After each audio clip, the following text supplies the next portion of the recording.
Hello everyone, welcome to Secura webinar. My name is Julia Plivaka. I'm an account manager for certification services at Secura, and I will be your host for this webinar. Today we will cover the topic of UNECE regulations for cybersecurity and software updates.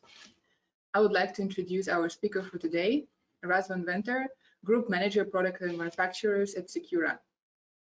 The presentation will be followed by a Q&A session, so feel free to leave your questions in comments and we will address them at the end of the webinar. Let's start with a few words about Secura. Secura is a Dutch digital security expert with over 20 years of experience on the security market. Our approach is to link security to various standards, metrics, and certification schemes, as well as to focus on all aspects such as people, process, and technology. We visualize our services as shown on the diagram covering IT, OT, and IoT domains. Now let's move to the presentation. RXWin, you're welcome to start. Thank you very much for the introduction, Julia, and thank you very much everyone for joining this webinar. We have quite a packed program for today, and it's going to be fully focused on the new UNECE regulations on cybersecurity and software updates, as well as the relevant related standards for that. This is the agenda that we will cover. We will start with a brief background on UNECE and vehicle regulations. Then we will switch to the cybersecurity regulation and the software updates regulation from UNECE, R155 and R156. Then we'll briefly visit the ISO 21434 standard as a relevant approach to address cybersecurity in automotive. And finally, we'll talk about impact, timeline, and next steps. And of course, we'll address your questions. So let's get started with a brief introduction about UNECE and the automotive regulation landscape. Well, UNECE stands for the United Nations Economic Commission for Europe, which is a bit of an maybe slightly misleading name because it contains the word Europe. However, UNECE, as we'll see later on, it's truly a worldwide organization split across multiple continents. They are busy with many things, and among that is also the drafting, maintenance, and publishing of vehicle-specific regulations. There are multiple working groups which are working in this area, for example, focused on items such as noise and tires, lighting, safety, emissions, and so on. One particular working group within UNECE, which in special was involved with drafting and management of those two regulations on cybersecurity and software updates, is the so-called autonomous and connected vehicles. And within this group, there was a special task force focused on cybersecurity and over-the-air issues, which were the main authors behind the two new regulations. So how does it work in the regulatory world for automotive? There are, as we saw, multiple types of regulations. In fact, there are multiple dozens of regulations, more than 100, which vehicles manufacturers need to comply with in order to get market access to specific regions. Of course, that will mean that you have to comply with a lot of regulations in a lot of countries, so that will lead to a lot of effort and a lot of cost for those manufacturers. But how it works in practice is that there are in place so-called mutual recognition agreements, which means that a vehicle manufacturer can certify, can type approve their vehicle in one country, and then it automatically gets recognized in all the other countries that are members of this kind of recognition agreement. The most famous one in automotive domain for UNECE is called the 1958 agreement, and the countries members of this agreement are highlighted in this slide in red. So you can see that with a single type approval in any of those countries, you automatically cover all the other red countries in the world. And we can see that's quite a good spread, covering all the European Union, but also UK, a large part of Asia, Australia, and so on. Now, talking about the content of those regulations, they kind of go hand in hand with the period of time when they got published. Of course, a long time ago, it was a very big influence on lighting, then emissions, safety, and so on. The focus on security is kind of recent, and it's very much going hand in hand with the fact that modern vehicles are really becoming, we can call them computer on wheels. They have a really extensive set of interfaces, both wired and wireless. And those interfaces are really opening the possibilities of cyber attacks. It's not only theoretical anymore, but as we could sadly see in the last years, it could also be very well demonstrated in practice. And there were several vehicle manufacturers who were targeted by those kind of attacks, which showed that cybersecurity is not only an interesting theoretical topic, but it could also be very well implemented in practice. And also, this is due to the fact that nowadays those kind of interfaces that were mentioned before are not only nice to have features, but they're must-haves. For example, very likely we will not consider anymore buying a vehicle that doesn't have at least a basic set of interfaces, such as, for example, USB, Wi-Fi, Bluetooth, voice control, vehicle navigation, and so on. Those are not anymore future kind of features, but they're really basic features that we would like to have in our own vehicles. And they're all prone to cybersecurity issues and possible security attacks. So this is why those topics are really important, and furthermore, the fact that all of those interfaces and all of those components could be targeted to software updates, and it happens actually quite often, really introduce the need to approach those kind of perspectives with much more detail. Therefore, UNECE has been busy in the last years drafting those two regulations on cybersecurity and software updates. As a current state, those regulations are already drafted and entered into force, and we'll talk about that a bit later, about timelines and next steps. Currently, we have two regulations, two separate ones, one for cybersecurity and one for software updates. And in the next parts of this presentation, we'll tackle each of them separately and highlight the most important points. So let's go ahead with the cybersecurity regulation from UNECE, or the so-called R155. How is it named in the UNECE industry? Well, to start with the scope of the regulation, because of course that's one of the most important things for vehicle manufacturers. There are several vehicle categories which are in the scope of the regulation, and those include vehicles for transport of passengers, so regular cars, but also vehicles for transport of goods, like trucks, but also buses for transport of larger number of passengers, but also trailers, as long as those trailers are equipped with at least one ECU. So those four categories of vehicles are in the scope of the cybersecurity regulation. Now, thinking about how the regulation is compiled, how is it structured, the most important thing to highlight from the beginning, and this will also be applicable later on for the software updates regulation, is that the cybersecurity regulation is split into two main parts: the so-called process side, or the CSMS, Cybersecurity Management System, and the vehicle type requirements. We'll talk about that later on, and we'll try to understand better what is the difference between those two main chapters. But in principle, the CSMS, Cybersecurity Management System, is linked with the capability of the manufacturer to document the processes for the secure development, production, and post-production of the vehicle. And then the type requirements are linked with how they apply the processes in practice in implementing a cybersecure architecture, a cybersecure type for their vehicles. So let's go ahead with the CSMS part of the regulation, which, as mentioned before, is focused on processes. There are quite a few of those processes in the scope of the CSMS, and we'll quickly walk through them in the next few slides. One important thing is that an OEM cannot escape the CSMS. This is really an integral part of the regulation. And in fact, the OEMs cannot initiate vehicle type approvals without having first a CSMS certification in place. So that means that they really need to document properly and implement their processes. And those processes need to be audited and certified by an automotive approval authority in collaboration with technical service before they can move along and initiate type approvals.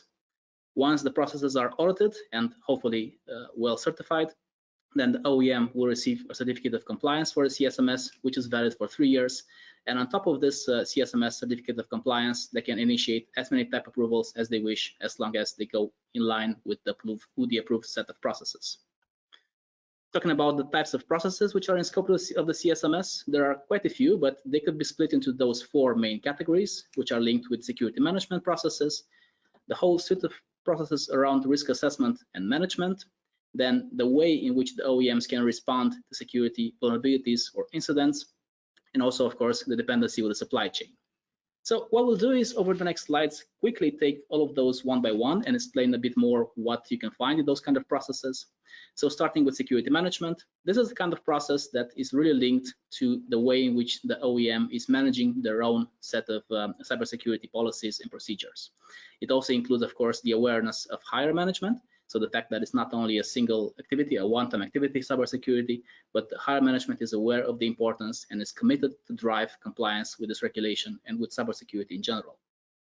Also, the clear allocation of roles and responsibilities for driving those processes, as well as all the set of inputs, outputs, deliverables, timelines, and so on, linked to the CSMS is very important, needs to be properly documented and properly followed by the OEM. So that's about good management of security.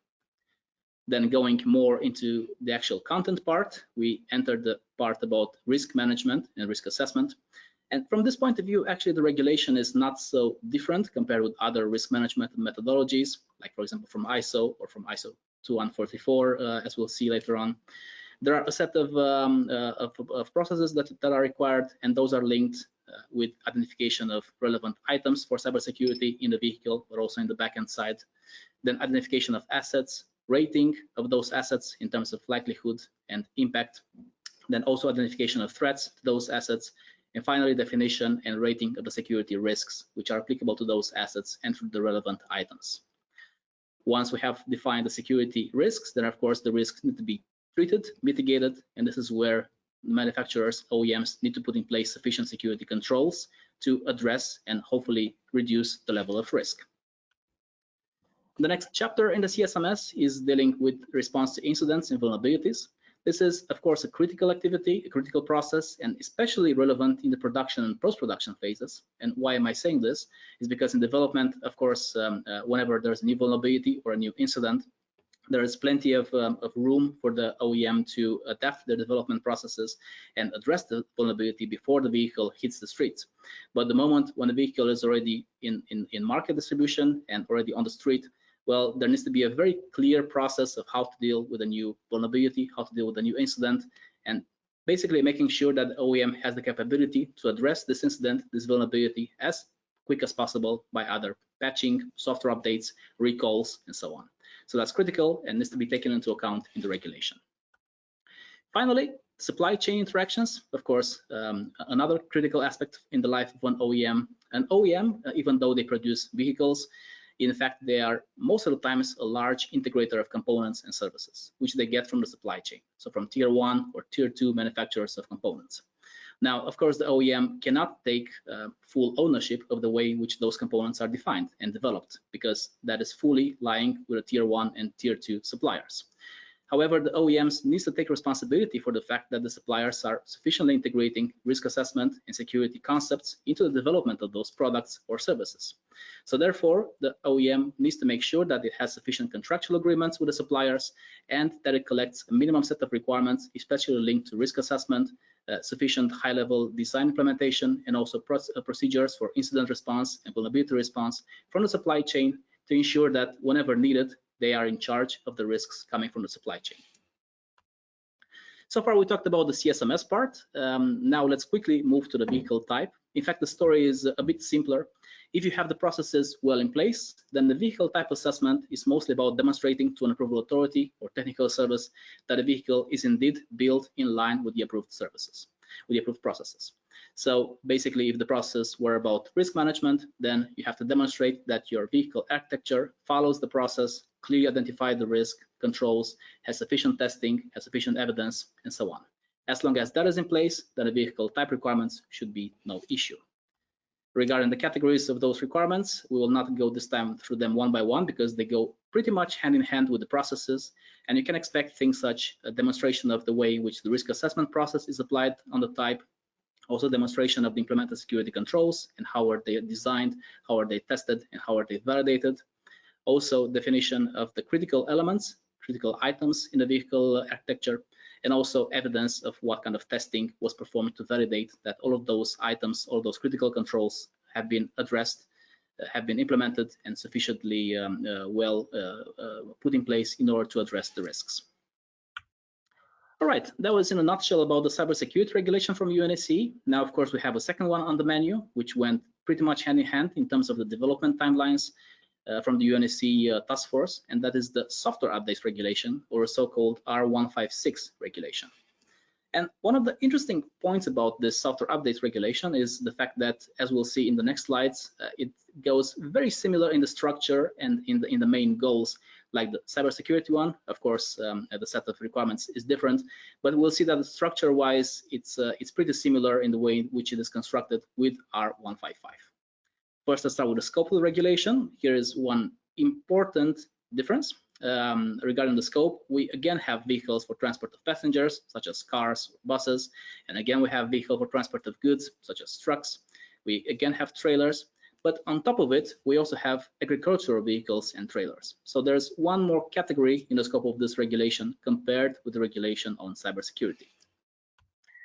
Another important thing to remark about the software updates regulation is that while the cybersecurity regulation was really linked to the cybersecurity items of the vehicle, which of course makes sense, software updates is not only linked to the way in which software updates are sent or processed by the vehicle. Of course, that's the main part, but it's also dealing with the way in which all the software updates that are sent to the vehicle could interact or impact other regulations from which the vehicle has to comply with. So from that point of view, in itself, it is a regulation that the OEM needs to comply with, but it could be seen as a bit of an umbrella regulation that also has strong implications with other regulations applicable to the same vehicle. We'll talk a bit about that later on, but in principle, whenever a new software update could impact other regulations, that needs to be very carefully managed and very carefully documented and analyzed by the OEM. Now, talking about the structure of this regulation, we see that it is pretty similar with the way in which the cybersecurity one is composed. Again, we're talking about two categories of requirements. This time we will talk about the SUMS, Software Updates Management System, and then the vehicle type requirements for software updates. Same story holds. The SUMS is more about the processes and the way in which the OEM documented and implemented those processes in relation with software updates. And then the vehicle type part of the regulation is linked to the way in which the OEM has applied those processes in practice to implement, design, and apply their infrastructure and way of sending software updates to vehicles, but also keeping track of those software updates. So we will have also the same approach in terms of our presentation. We will start with the SUMS part, and we will highlight the main types of processes which could be clustered under the SUMS. Again, we end up with four main categories, and those are processes linked with updating and maintaining software versions, processes linked to verifying the interdependencies and compatibility of software updates, either with the vehicle itself and with other updates on the vehicle, but also with other potential regulations which the vehicle has in scope. Then, of course, another category of process is linked with ensuring the safety and security of the updates, and finally, providing information to the users about the contents of the updates. So let's quickly take all of those one by one and provide a bit more insight. First, about keeping track of software versions. It's one of the main aspects of the regulation itself and one of the main reasons why the regulation was drafted in the first place. Modern vehicles have more and more extensively the need of software updates, either wired or over the air. Especially the over the air part is increasingly growing those days. And as a result of that, compared with the classical approach in which the vehicle was holding the same software versions for maybe even several years, nowadays there's a continuous process that software gets updated and updated.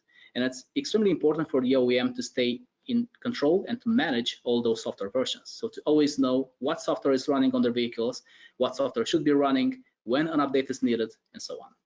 Now, keeping track of those software versions is of course not a trivial task, thinking that a modern vehicle contains hundreds of ECUs and all of those are updatable. And of course, updates don't happen very rarely, but they could happen extremely quick, especially if you want to fix small bugs or issue small patches. And this is why keeping track of all those software versions, but also identifying whenever a new software version impacts any regulation is quite critical. One concept which is introduced by the software updates regulation is the so-called RXWin, and the idea behind RXWin is hopefully to make the life of OEMs a bit easier in terms of software versions management. RXWin itself stands for Regulation X Software Identification Number. X means any kind of regulation in the scope of UNECE, and the idea behind the RXWin is that OEMs can consider a single number for one particular regulation and cluster all the software versions for all the components in the scope of that regulation under that number. For example, we have, let's say, the lighting regulation, which has an RXWin, and all the software versions under the lighting regulations have that RXWin number. The same holds, let's say, for the emission regulation, for tires, or any other regulations in the scope of UNECE.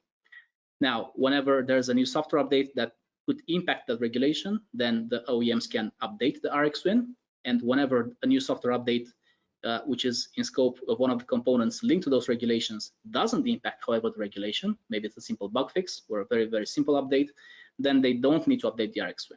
So that could make their mission a bit easier in keeping track with their software versions and also analyzing when they impact one of those regulations and when they have to re-trigger a new homologation process. Of course, RXWin is not mandatory.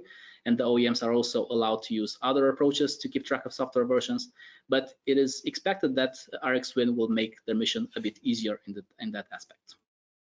Moving forward to software compatibility and impact, as mentioned before, this could be seen from two perspectives, either compatibility and impact on a vehicle itself or on other software versions running on the same vehicle, but also from a regulatory perspective. For example, whenever a new software update might impact the regulation results or the homologation results with one of those other UNECE regulations, then the OEM needs to trigger itself and make sure that all the test results are up to date, and the fact that they have all the required processes, all the required evidence to demonstrate to an approval authority that the vehicle is still fine, that the vehicle type is still okay. And whenever it is considered that those test results are not valid anymore because of a new software update, then they need to inform the approval authority and perform either a small delta evaluation, a type extension, or in the most severe cases, end up with a new type. Furthermore, impact on safety and security of updates. Of course, we do have the cybersecurity regulation, which is totally different from this one, and that deals with all cybersecurity relevant aspects on the vehicle itself. So the security part of the software updates regulation, on the other hand, should be understood mostly linked to the infrastructure of delivering updates from the back end of the vehicle all the way to the vehicle. The moment when the update has reached the vehicle, then the cybersecurity regulation will come into scope and will take care of all those risks. But the infrastructure itself would be in the scope of the software updates regulation.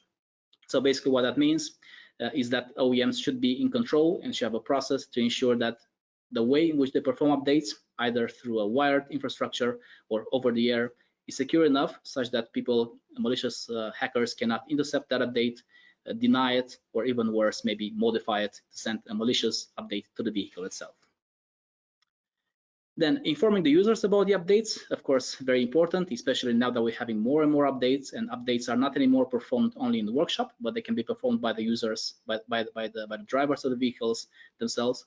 In that case, they need to be very aware of what they are doing to the vehicle, and they need to be very aware of the conditions, both the safety and security conditions in which they can execute the update, and other things, such as how much time the update will take, what kind of security functionalities, what kind of vehicle functionalities and security functionalities they cannot use while the update is running, how will they know if the update has completed successfully, and all those kind of information in that aspect. So the OEM needs to have a clear process in place to inform always the users about the existence of updates, but also to make sure that they can provide sufficient information to the users to allow them to make a judgment on whether they can install the update by themselves, or they have to contact a dealer, whether they have sufficient conditions, sufficient environmental conditions, such as battery life and so on, to start executing the update. What would it mean the moment when they start installing the updates? So, for example, for how much time will the vehicle not be operational, and all those kind of informations that will be associated with the smooth and secure installation and deployment of the update itself. Now, going to the vehicle type part, very close to the cybersecurity story, this part of the software updates regulation is again about vehicle OEMs demonstrating that their software update infrastructure types are defined in line with the processes. So as we had the process describing the minimum security approach for the software updates infrastructure, well, the actual infrastructure needs to demonstrate that it was designed in line with that process, so that all the cybersecurity risks were analyzed, addressed, mitigated, tested, and so on. And that's from a cybersecurity perspective.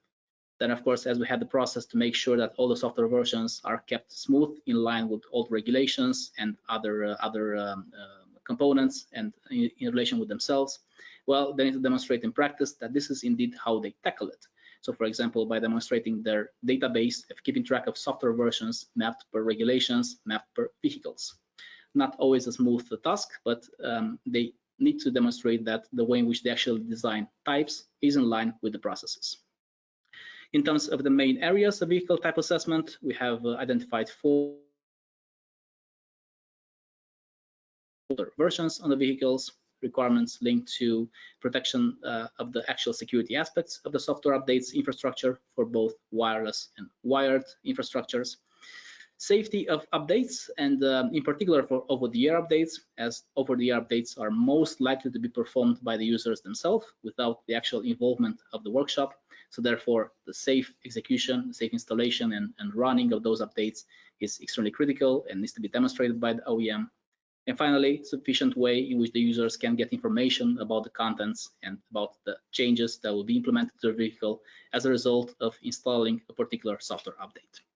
So as an OEM, once you tackle all of those topics, then you have a very good chance of fulfilling the vehicle type requirements. All right, we have addressed so far the two regulations in a nutshell, the cybersecurity one and the software updates one. So for the final part of the webinar, let's take a look also at one of the most relevant standards at this point in the automotive industry, the ISO SAE 21434, a standard that, as we'll see, was developed pretty much in the same timeline as the cybersecurity regulation and the software updates regulation, and could very well be used as a good tool for OEMs and, as a matter of fact, also suppliers to address the requirements of especially the cybersecurity regulation. So let's take a very brief look at what the standard is about. First of all, the standard was defined by a group of people from both ISO but also SAE. So it's fully focused on automotive and has been drafted by a group of people with extensive experience in automotive cybersecurity. Therefore, it's a very relevant publication, and luckily it had been published very much in line with the development and publication of the cybersecurity regulation. So it really can be used as a tool for OEMs to address those kind of aspects. The standard itself is strongly a process standard, so it's not too much a testing standard. It doesn't contain testing requirements, but it's focused on the processes which could be used by an OEM to address cybersecurity across the whole life cycle of their vehicle or component. That being said, it could be used by both OEMs and also suppliers, either tier 1 or tier 2 suppliers. And as we will see, it has a very strong link with the UNECE Cybersecurity regulation, which is not by accident. First of all, there was a big overlap in the drafting committee. Most of those people were involved in drafting of both the standard as well as the cybersecurity regulation itself.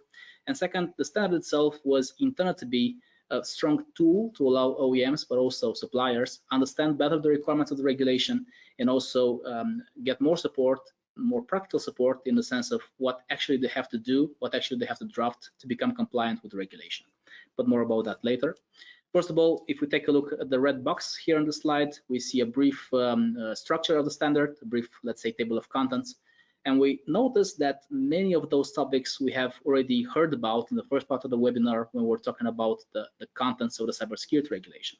For example, the lifecycle phases, starting from the concept phase to product development, to post-development activities, and also combining incident response. So those are, again, chapters of requirements that go very well hand in hand with the requirements of the R155 regulation. Things such as cybersecurity management, we heard also before. Things such as risk assessment, we heard before.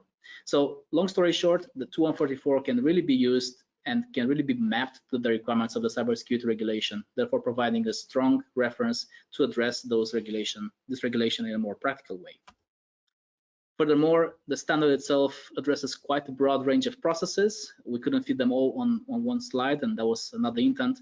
But to provide you a bit of an example, you can expect to see inside requirements for processes such as cybersecurity planning and management, risk management and risk assessment, and then the whole life cycle of the vehicle, starting from the concept phase, then going to product development, vehicle development, both on the hardware, software, but in fact also backend side.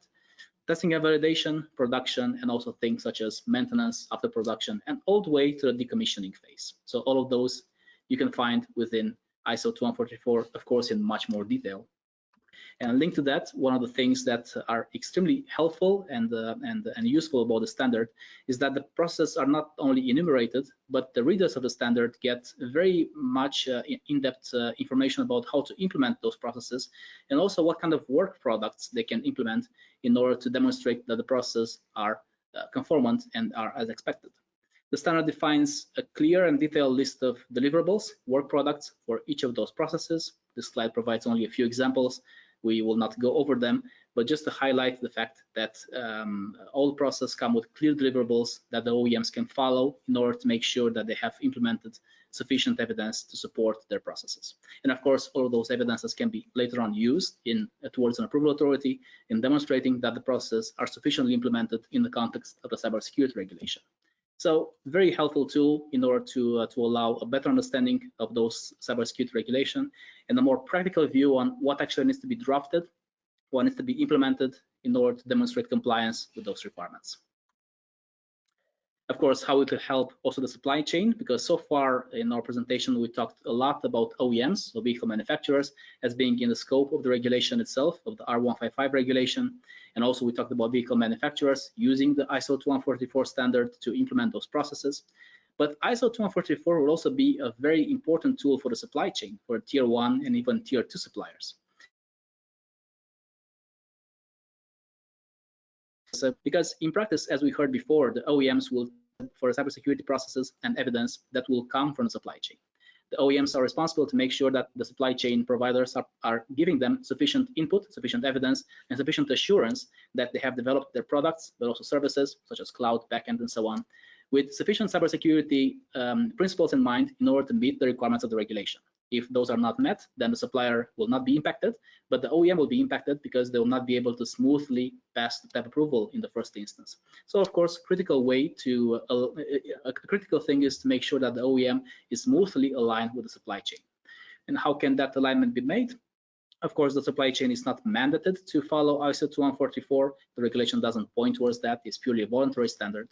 However, if an OEM is asking the supplier to demonstrate compliance with the regulation and also provide them evidence in line with the requirements of ISO 2144, for example, for risk management, for example, for incident response, that will be a very good way to level the field between the supplier and the OEM and ensure a more smooth interaction between those two parties. So creating a common language which both of them can follow in order to make sure that sufficient evidence and sufficient cybersecurity has been included in the evidence provided by the supplier.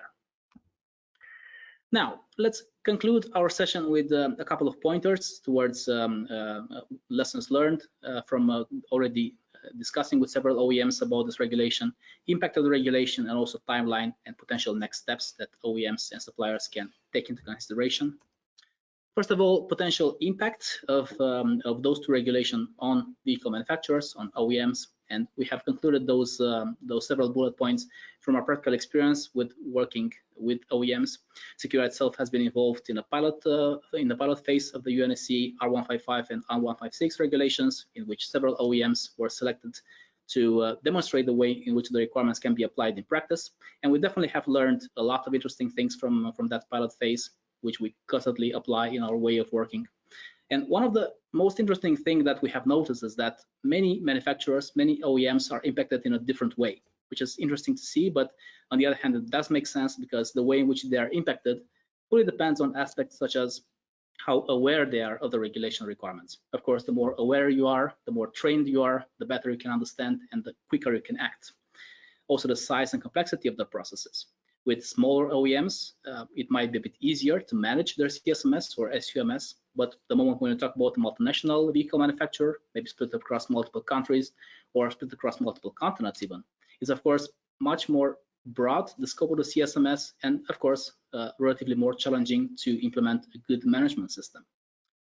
The degree of their supplier dependencies, we have noticed that some of OEMs are preferring to build some of the software or even develop some of the components in-house. And of course, that could make the situation a bit easier. On the other hand, of course, you have to take into account the involvement and effort needed for development. On the other hand, if you do rely heavily on the supply chain for getting those kind of ECUs, systems, components, services, and software applications, of course, for a vehicle, then as an OEM, you do take responsibility for the security of all those components and services. So the degree of supplier interaction will play a very important role for an OEM because all of those supply chain interactions need to be carefully managed and taken into account. And finally, the experience of the cybersecurity internal teams, and let's say in particular the regulatory teams, which are trained to understand those regulations, is very important. Some OEMs invest heavily in the development of their internal teams, while some others also choose the version to outsource this task, for example, to third-party companies in providing them consultancy. Both approaches are fine as long as an OEM, you make sure that you have sufficient manpower, either internal or external, to address compliance, because the whole process, for sure, as we see from several examples, is not necessarily a quick one, and there are many things that need to be taken into account. Now, what to expect next, especially in terms of a timeline. Both of those regulations, the cybersecurity one and the software updates one, have been adopted by UNECE and they are into force as of beginning of 2021. The moment when they will become mandatory for new vehicle types depends per country of the 1958 agreement. And so far we know that for the European Union, that moment will be July next year, so July 2022. However, some countries, and for example, Japan is a good example, has already started to mandate the R155 regulation, the one for cybersecurity, on new vehicle types already from this year. So if you're planning to sell your vehicles in Japan, then you're already in the scope of this regulation for new vehicle types.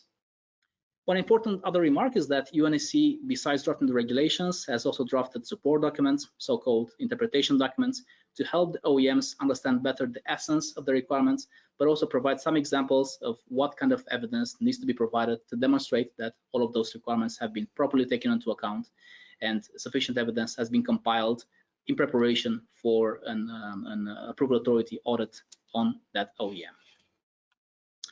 So in conclusion, very interesting times ahead. Those regulations have been drafted for already a number of years, but right now we are entering the very final stage in which they are put into force, they are applied, and especially in the European Union, they will become mandatory for new types from next year. So I can imagine that for vehicle manufacturers, an interesting period will start in which they need to adapt to those new regulations and of course incorporate them in the way in which they approach the whole compliance, the whole homologation, but also in which they approach the supply chain, because that interaction will become quite critical. We as Secura, we are quite experienced with those regulations. We have been involved in their drafting and their implementation, also part of the pilot project since the beginning. And we can offer services to interested customers, such as customized trainings and workshops focused on understanding those regulations, but also services such as gap analysis and pre-audits in preparation for the official audits. Of course, support in consultancy in addressing those gaps, but also supporting with official UNECE audits for CSMS or SUMS, Cybersecurity Management System, or Software Updates Management System. So we are very happy to get in touch with you. Feel free to approach us with any questions or any request for further support, and we will be very happy to initiate contact. And now, before we move to the question side, just wanted to point your attention towards one publication that we wrote recently. It's actually a white paper that is publicly available on our website. It's a white paper focused on those two regulations, the cybersecurity and the software updates regulation, with the same title as the webinar from today, The Calm Before the Storm. Feel free to reach to our website and download the publication, and hopefully it will provide you a good starting point for understanding further those two new regulations. And of course, this webinar was one in a series of ongoing webinars organized by Secura. We would like to point your attention to the next event in our series, which will be focused on cloud security, Crystal Box Assessment in Cloud, which will take place on the 6th of July at 11. So feel free to register for this webinar if you're interested, especially in cloud security. At this point, I would like to thank you very much for your attention, for staying with us for the last approximately 40 minutes, and very much looking forward to address your questions. Thank you very much, Razvan, and thank you everyone for sending so many interesting questions. So we'll try to address some of them, but if for some reason we didn't answer your question, we will reach out to you after the webinar and answer them via email. And the first question is, thinking about electric vehicles, there are lots of microcontrol units for different models. Should all of them have cybersecurity compliance or just the ECUs of the car? Interesting question, and that relates with the definition of the cybersecurity scope of the vehicle. One important thing to take into consideration is that the vehicle type for cybersecurity, it's really the whole architecture, the whole design of the vehicle that could have a potential impact on cybersecurity. So that includes all the ECUs that one way or another are handling, processing, or transferring cybersecurity relevant assets. It's actually part of the OEM set of processes, identification of the cybersecurity scope. And the moment when you have concluded that an ECU handles or processes sensitive information from a cybersecurity perspective, that will become into scope. So therefore, if that ECU that you're thinking about is in scope, then yes, it needs to be taken into consideration as part of the cybersecurity regulation. If it is considered that the OEM doesn't handle this kind of sensitive information, then it could be taken out of the scope of the regulation and not be addressed necessarily in terms of security controls. Thank you. And the next question is regarding ISO 24089. Do you consider somehow this regulation related to SUMS? That's an interesting question, and I have to say that I will have to get back on to you on that. Regarding the software update regulation, there's no mandate to follow any standard, so therefore also the ISO standard that you have referred to. But we will check further into the contents of the standard, and if relevant, we will get back to you offline with more information about that. But in principle, there's no mandate to follow that standard. Okay, thank you. And next question is, how is RXWin not mandatory when it is one of the main requirements of UNR 156? Right. Thank you for the question. We have heard this question several times, and definitely there have been a lot of interesting discussions around RXWin. The current take is that RXWin is not mandatory. The regulation itself has several requirements which are linked to the RXWin, but those requirements are phrased such as when the vehicle contains an RXWin and when RXWin is implemented, then the requirements are applicable. However, OEMs have two options. Either they go ahead and they do implement an RXWin to keep track of software versions in line with regulations, and in that case, all those requirements linked to RXWin come into force. However, they can also opt to not implement directly an RXWin and have an alternative process for keeping track of software versions and mapping them to regulations, components, and vehicle types. That's also accepted, and in that case, you don't have to fulfill the requirements for the RXWin, but in fact, the other path, the alternative path in which you're going, has pretty much the same objectives, and you still have to demonstrate that you can, as an OEM, keep good track of your software versions and in relation to all the required regulations. Both are accepted at this point. Maybe in the future, RXWin will become mandated for some regulations. For example, we have heard that some other regulations under UNECE are considering mandating RXWin, but at this point, that is not always the case. It's still used as a possible tool for OEMs, but not mandated, at least in all the regulations. And if you have other processes which could be used to keep track of software versions and link them to regulations, those are good enough as well to demonstrate compliance with R156. Yeah, thank you. And next question is, what is the role of cybersecurity and SUMS in ADAS system? All right. I will again partially have to come back on that one after checking more about ADAS systems. In principle, I don't expect a lot of involvement, a lot of overlap, but again, with a disclaimer that I will have to come back on you on that with more detail. But those regulations, in particular, they need to be addressed by the OEM industry if they want to sell vehicles in one of the countries under the 1958 agreement, so under this agreement. If OEMs are interested in providing their vehicles on those markets, then they need to comply with the relevant UNECE regulations. So they cannot escape those regulations. Now, in terms of the overlap between those regulations and other programs or other regulations, there could be an overlap, but that needs to be taken into account on a case-by-case basis, and it's pretty hard to give a one-size-fits-all answer to that. But if you wish to sell your vehicles in one of the UNECE markets, you have to fulfill the UNECE regulations in the first place. Yeah, thank you. And the next question is, how relevant is ISO 27001 to CSMS, SUMS? It could be relevant. To be very honest, if an OEM wants to have a strong base for approaching CSMS processes, and they don't already have other processes already in scope, so they're, let's say, at the starting point, and they want to implement CSMS into their management system, I would suggest that maybe a better standard would be ISO 21434, because this one really has a strong mapping, a strong relation with the R155 regulation. Now, of course, neither 21434 or 27001 are mandated by the regulation, so of course there's much value to take also from ISO 27001, because that also talks about incident management, that also talks about security controls. However, the ISO 21434 is much more written in the automotive language. It talks about automotive life cycle, about development phases, production, post-production, and so on. So it might be a better suited tool than ISO 27001, especially on the vehicle side. However, to finish the story on this, especially on the backend side, where things are much more IT related than vehicle related, and the backend is also up to some extent in the scope of the regulation, there ISO 27001 could be as a relevant tool, especially for security controls linked to the backend infrastructure or software applications behind the vehicle. Yeah, thank you very much for your answers, and thanks for everyone who sent the questions. We received many more even now, so we will address them later on email. And thanks everyone for joining the webinar, and thanks you, RXWin, for presenting, and we hope to see you on the next one.